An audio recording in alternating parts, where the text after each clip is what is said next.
When you're a woman in menopause, what does strength training or exercise look like? Is it 15 minutes? Is it 90 minutes? Is it partly, do you have to go to the gym? What does it look like? I feel like the universe is talking to me. So this is the second time literally today that somebody has said that. It's like, how long are your workouts? And I said, really, the question comes right back to you. And what is realistic for you? And then let's design your workouts to fit that. And the truth is for a woman, so any of us could be, we're depleted, we're already tired, maybe under a great deal of stress right now, just things coming at you, then you need a shorter workout because life right now is being the workout. So we've got to figure in all the factors. What else is going on in your life? We can't just say exercise. Here's the protocol. And too often this is what we do. We jump into a program and everybody in that program has a different set of life circumstances, a different history, a different whatever got him to this moment. We shouldn't probably all be doing the same exercise. It needs to have some custom tweaking or some coaching. So you can do a really effective workout in 10 or 15 minutes if you have to, if that's all you have. And I've had plenty of time. Sarah, you run a business, and although it's a health business or it's a fitness business, I mean, running a business is still a lot of this. It's a lot of computer time. And so there are times when there's that, and then there's also traveling. And I've had plenty of moments when to stay consistent, to fit that one in, it was 15 minutes long and sometimes still in my pajamas, but got it done, got on the plane or did whatever else I had to do. And do I want you to do that forever? Ideally, probably not. We'd want to expand it, but you can get a really good and do all the things within about 30 to 45 minutes twice a week tends to be the sweet spot based on science of getting results. It's not better than 3 times a week. And based on the fact that probably more than 50% of women who show up and have found me looking for a solution for women, somebody who gets it, for women who are in their 50s, like, I don't have any fewer goals, but I do have a couple old injuries, or I've got, some needs with my joints now. They're already showing up with some signs of adrenal fatigue. So if we have this quota where you have to do that and you're already tired, we're just going to make you more tired. Right. I honestly was thinking about you when you talked about someone was looking out for you. Someone was looking out for me over the last 2 weeks because what I found, I was not able to do a lot of different exercises that I normally do, my normal routine. So it forced me to get creative. It forced me to do things that that's not in my normal routine. It also forced me mentally to take a breather and to say it's okay for me not to do a really hard workout. What I found, did I lose muscle mass? Did I gain a ton of weight because I wasn't working out as consistent or as hard as I normally do? No. But what has happened, and this is the part that you men out there that are listening, I love all of you, but you have no clue what happens to the female body, is that I've got 2 daughters in this house that are PMSing, and their hormones affect me. And so I am actually retaining more water from their hormonal shift than from a lack of exercise for the last 2 weeks. And I found it so interesting that most women worry that if they don't do chronic cardio, it's 60 to 90 minutes a day, they didn't burn enough calories, and now they can't, or they didn't earn their dessert or their glass of wine at night. That it's not calories in, calories out.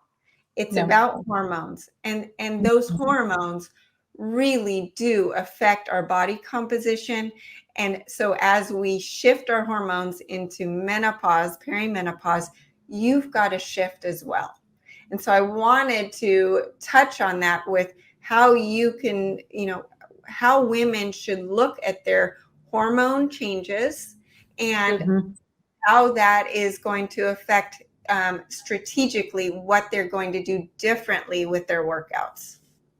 Yeah, great lead up. So, I mean, first of all, you're absolutely right and totally in agreement with you. It's not calories in, calories out. Your calories don't control whether you burn or store fat. Your hormones do. So, although we're not saying, oh, what food I eat doesn't matter, it of course does. But if you were comparing some really high quality meals with some low calorie meals, skimping on calories is stress. So it's one of the things we're going to come back to. So let's paint the picture. What happens? So from anywhere in the late 30s to early 40s, generally a woman is headed into in perimenopause. And a lot of women kind of are sailing through that, not really realizing. I mean, nobody says, oh, you're in perimenopause. There it is. I know I'm there. You may have the obvious signs, which generally are hot flashes and night sweats. Okay, hello. There's no mystery there. But there are 34 signs and symptoms recognized by doctors. And on that list is a lot of odd things that if you had a strange combination, you might just think, well, I don't feel well today, or maybe I'm coming down with the flu. You would not necessarily associate that with menopause. And in fact, a lot of doctors still don't.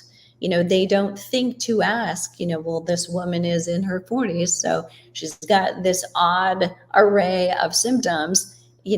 Could we say these are just menopausal? It's not necessarily something else is wrong with you. It's just this is a natural state. Unfortunately, these are the symptoms you're exhibiting, and it's kind of luck of the draw. It may be a little genetic, but there are also things you can do. And some of the things you are alluding to with the supplements, are hugely supportive, as well as changing your diet overall, cleaning that up a little bit and changing your exercise, prioritizing or changing your sleep if you're not doing that. And I know that there are a lot of women who are suffering from insomnia, one of those 34 symptoms, who would say, I'd love to, right? Love to, struggling with that. And there are signs or things that you could be doing in a sequential and more predictable way to decide, is this one, taking lavender oil, bathing in Epsom salts, getting no screen time 90 minutes before I want to go to bed. So progressively looking at all of the possibilities, not saying I've tried everything, meaning I tried that once and it doesn't work, but really literally taking it one by one, progressively tweaking it until you can really say this one didn't work for me, or this is working, and now I'm going to layer it with another one. So I think that's something to really look at. It's why the value of you coaching in your groups is so great, because you walk women through from step A to step B to step C. And we don't always have that when we're doing it on our own. We kind of get there in desperation, and then it's like, oh, I'm going to try this. Somebody said magnesium works. Well, didn't work for me. Well, you know what? There's 4 different kinds of magnesium. Maybe it wasn't the right one, or at the right time, or in the right dose for you. So there's so many things that could go wrong. But when we talk about what happens, so estrogen comes down, right? I mean, it's trending downward as we go into perimenopause. And during perimenopause, it can roller coaster, but still it is trending down, even though it may come up and down during that period of time. And when that happens, your body is going to say, well, wait a minute, I was pretty comfortable with that estrogen. And so it tries to make up for it, and cortisol goes up. And it's kind of like boom and boom. And you do not get the same benefits from cortisol as an attempted fix to convert cortisol to estrogen. It only works about 10% of the time. And the rest of the time, you are still stuck with the negative effects of cortisol. We all know what they are. we're stressed. We actually feel stressed. I mean, we can feel it, but I remember in my menopause journey, literally being able to feel when my cortisol was rising. And it was kind of, if I had an extra cup of coffee, like I could literally feel like, oh my gosh, this is it. Like I can feel my cortisol going up. And I did that to myself. And we can't always control it. We're not always responsible, but you will notice those effects where you're more anxious, potentially you're uptight, your muscles are a little bit more tight in the neck and the shoulders and the upper back. For women, that's where we store it. A lot of those things will happen. Now we have to look at everything we do that has an addition to our stress level. Dieting, if your calories are too low, or just any of the micronutrients or macros, too little protein, your body is stressing and it's calling out for more. It's probably telling you you're hungry. You may feel like, I've been virtuous, I was good, why do I have all these cravings right at night? Well, your body is just saying, you weren't all that good to me. You didn't really love me today. I needed a few more calories to do everything you want me to do, and you didn't give them to me. So I'm going to keep telling you I'm hungry. I'm not going to say it should be kale and salmon. You're going to have to figure that out yourself. So if the chips are handy, you're probably going to say, well, that'll do, right? And that's not great either, right? So your diet needs to be, something that is really good to you, good for you. And then exercise is another stressor that we often don't think about. We know we need to exercise, but your body prefers to be at rest. It's a physics rule, right? A body at rest stays at rest. A body in motion stays in motion. But we prefer to use or expend less energy, and your body will do that for you. But we need the exercise. We need a little stress actually in our lives to keep us on our toes. We just don't need a lot. We don't need it constantly. Similarly with exercise, we need to take those little doses and use them optimally to kind of purge adrenaline and stress and feel better, but feel more energy. You should always be bounced back. 2 hours after a workout, if you're not bounced back, not saying, I'm so glad I exercised today and I've got more energy when I exercise than on the days that I don't, then we don't quite have a great exercise prescription for you in the moment that you're at right now. And that's fluid. So as those hormones are roller coastering, you may be able to do a little more on some days, or during a month or two, find that, you know what, I can do more now and I'm in a better place, because those situational stressors of, young adult children needing to lean on you more, or your older and aging parents leaning on you, when you're trapped in those, that's also a stressor. And so the emotional, financial, relationship stressors we have, they're all in one bucket, whether it's physical, mental, or emotional. We've got to factor in all of those things and kind of take the workout up or down in a corresponding way.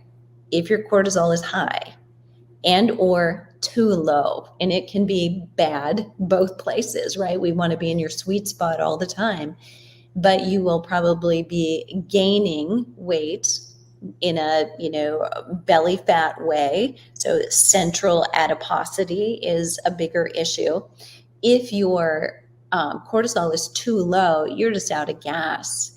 You just have nothing. You're pushing on the accelerator, and you can no longer push through those workouts, nor should you. So you're not being virtuous by doing that. If you need to rest because you're tired, rest is the best thing. And probably seeing Sarah for some supplements to build yourself back up to where you need to be.